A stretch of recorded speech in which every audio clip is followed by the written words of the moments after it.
Hi friends, welcome to ஆறு கலை சமையல். ஆறு கலை சமையலில் சுபா என்ன பண்ணிக்கிட்டு இருக்கா அப்படின்னு பார்த்தீங்கன்னா, 2025 பட்டுக்கொடையில் சுபா பொங்கல் வைக்கணும்னு ஆண்டவன் சொல்லிட்டான். சுபா வந்து கலையசம்மா வீட்டில் பொங்கல் வச்ச பொங்கலை சாப்பிட்டுருக்கா. வாங்க பொங்கல் எப்படி வச்சான் அப்படின்னு பார்த்தலாம். நைட்டே கோலம் போட்டுச்சுங்க. சூப்பராக பாருங்கள். அந்த பக்கத்து வீட்டு பாப்பா வந்து சூப்பராக அழகாக செம்மையாக போட்டாங்க பானை. நல்ல டெக்கரேஷன், நல்ல கலைநயம் உள்ளவங்க மட்டும்தான் இந்த மாதிரி கலைநயத்தோட பானை வரைய சூப்பராக வரைஞ்சி முடிச்சிட்டாங்க. நைட்டு படுத்து எல்லாம் தூங்கி எழுந்திரிச்சு காலைல ஃப்ரெஷ்ஷாக குளிச்சு பிடிச்சி அப்பா வேட்டி சட்டை கட்டிட்டாங்க, அம்மாவும் புடவை கட்டிட்டாங்க. எல்லாம் ஜம்முன்னு ரெடி ஆகிட்டு பொங்கல், சக்கரை பொங்கல் ஒன்று, வெண்பொங்கல் ஒன்று, அப்புறம் ஒரு கூட்டு ஒன்று வைப்பாங்க. அதுக்கெல்லாம் ரெடி பண்ணுறதுக்காக 2 பானையிலையும் மஞ்சள் கொத்து கட்டி மஞ்சள் கங்க வச்சு பட்டை அடித்து ரெடி பண்ணிட்டாங்க. நானும் ரெடி ஆகிட்டு வந்துட்டேன்.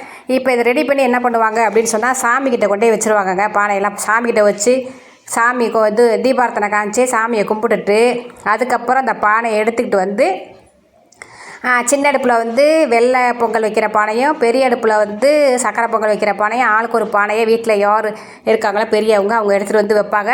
அவங்க 2 பேரும் எடுத்துகிட்டு வந்து வச்சதுக்கப்புறம் அந்த 2 பானையிலும் பச்சை பாக்கெட் பால் இல்லாட்டி பசு பால், வீட்டில் என்ன பால் இருக்கோ அந்த பாலை வந்து வீட்டில் எத்தனை நபர் இருக்குமோ அத்தனை பேர் வந்து கொஞ்சம் கொஞ்சமாக எல்லார் கையாலையும் அந்த பானையில் வந்து ஊற்றணும். இங்கே பாருங்கள், கலையசி போட்ட குளத்தை பாருங்கள், அடுப்பில் சூப்பராக போட்டிருக்க. மஞ்சள் கம்பு வச்சு மங்களகரமாக கோலம்லாம் போட்டு கேஸ் அடுப்பு ரெடி பண்ணி வச்சுருக்கேன். கலையசியமாக பானையை வந்து அப்பா ஒரு அடுப்பில் வச்சுட்டாங்க, அம்மா ஒரு அடுப்பில் வச்சுட்டாங்க. 2 பேரும் ஆளுக்கு கொஞ்சம் பால் அதில் ஊற்றிட்டு அப்புறம் என்கிட்ட கொடுத்தாங்க. நானும் வாங்கி அந்த பானையில் ஊற்றிட்டேன்.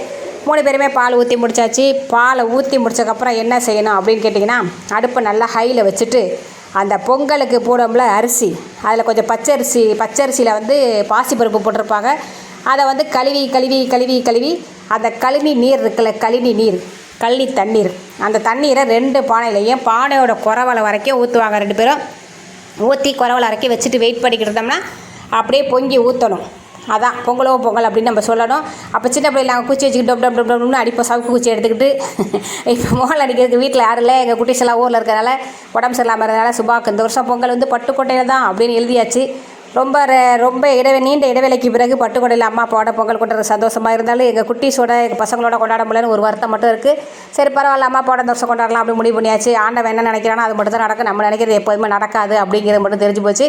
அதெல்லாம் ரெடி பண்ணி எல்லாம் கள்ளி தண்ணியை கழிஞ்சு அம்மா நானும் பானையில் ஊற்றினா பானை குறவல வரைக்கும் வரட்டுனா அதுக்குள்ளே கலையசிவா மணியை பார்த்துட்டு மணி 11ஆவது நம்ம டீ குடிக்கிற டைம் வந்துருச்சே அப்படின்னு சொல்லிடுச்சு.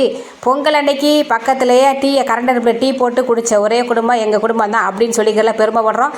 ஏன்னா நாங்கள் டீக்கு அடிக்ட் ஆனவங்க எல்லாருமே. எப்போ டீ கொடுத்தாலும், எந்த நேரத்தில் கொடுத்தாலும், யார் வீட்டில் கொடுத்தாலும் சாப்பாடை வேணான்னு சொல்லிடுவோம். டீயை மட்டும் தான் நாங்கள் வாங்கி குடிப்போம். அது எங்களோட பாரம்பரியம் வைக்க பழக்கம். இப்போ பாருங்கள், பானை பொங்க போது எல்லாம் ரெடியாக நின்றுட்டு இருக்காங்க. அம்மா அப்பா நான் வீடியோ கவர் பண்ணியிருக்கேன். பொங்கல் பொங்கிருச்சுங்க. செம்மையாக பாருங்கள். அப்பா எந்த பக்கம் சொன்னாங்களோ அந்த பக்கத்து சின்ன பானை தான் ஃபஸ்ட்டு பொங்கணும்னு சொல்லியிருந்தாங்க. அதே மாதிரி சின்ன பானை பொங்கி பெரிய பானையும் பொங்கி முடிச்சிட்டாங்க. கலையரசம்மா கழுவி வச்சுருந்த அரிசி எடுத்து அப்படியே தண்ணியை சோமாரி விட்டுட்டு அரிசியை உள்ளர 2 பானையிலேயே இறக்கி விட்டாங்க. அந்தந்த பானைக்கு தனித்தனியாக அரிசி தாங்க போட்டு முடிச்சாச்சு. இதில் வந்து கொதித்து வெந்து வந்தோடனே வெள்ளத்தை போட்டாச்சு. அந்த வெண்பொங்கலில் வந்து கொஞ்சம் நெய் போட்டுட்டு கொஞ்சம் தேங்காய் பூ போட்டுருவாங்க, அவ்வளோதான். இதில் வெல்லம் போட்டு முந்திரி திராட்சை நெய்யில் தாளித்து ஊற்றி கொட்டிட்டு இறக்கி வச்சா மணக்குது பாருங்கள். சக்கரை பொங்கல் செம்மையாக இருந்துச்சுங்க. உண்மையில் அவ்வளோ டேஸ்ட்டு, அவ்வளோ அற்புதமாக இருந்துச்சு. பொங்கல் ஆற வச்சு சாப்பிட்டா தான் செம்மையாக டேஸ்ட்டாக இருக்கும். சாயந்தரம் வரைக்கும் வச்சு சாப்பிட்டா சூப்பராக இருந்துச்சு. வெண்பொங்கல் ரெடி ஆகிடுச்சு, சக்கரை பொங்கல் ரெடி ஆகிடுச்சு. அந்த ஒரு கூட்டு ஒன்று வைப்பாங்க பாருங்கள், எல்லா காய்கறியும் போட்டு பருப்பு போட்டு கூட்டு, அது அன்னைக்கு மட்டும் தாங்க டேஸ்ட்டாக இருக்குது. அது என்னவோ தெரியல, மற்ற நாளே அந்த கூட்டு வச்சு பார்த்தோன்னா அமைய மாட்டேங்குது. அந்த மாதிரி டேஸ்ட்டு வர மாட்டேங்குது. வாழைக்காய் சைடிஷு, அப்பளம் பொரிச்சு பொங்கல் எல்லாம் ரெடி ஆகிடுச்சு. குக்கரில் வந்து அந்த பருப்பு அந்த காய்கறி கூட்டு வைப்பாங்களே அது வந்துட்டுருக்கு. பொங்கல் ரெடியானோடனே எடுத்துகிட்டு போய் அவங்கவுங்க பானையை எடுத்துகிட்டு போய் சாமிக்கிட்ட வச்சுட்டாங்க. தேங்காய் ஊதுபத்தி எல்லாம் வச்சு சாமி தேங்காய் உடச்சி அதுக்கப்புறம் தீபார்த்தனை காமிச்சு நலரை பார்த்து சாமி கும்பிட்டு வாழை இலையை விரித்து சக்கரை பொங்கல், வெண்பொங்கல், அந்த கூட்டு, அப்பளம், வாழைக்காய் வறுவல் எல்லாத்தையும் வச்சு சிறப்பாக சாப்பிட்டு இந்த வருஷம் 2025 பொங்கல் செம்மையாகவும் சூப்பராக கலர்ஃபுல்லாக போயிடுச்சு. இதே மாதிரி எல்லா ஆண்டும் தித்திப்பாக இருக்கணும், எல்லா நாளும் இனிப்பாக இருக்கணும் அப்படிங்கிற ஒரு ஆசை மட்டும் தான். கொஞ்சம் உடம்பு சரியில்லாத தவிர வேறு எந்த குறையில்லை சுபாக்கு. ஓகே பாய், நன்றி, வணக்கம்.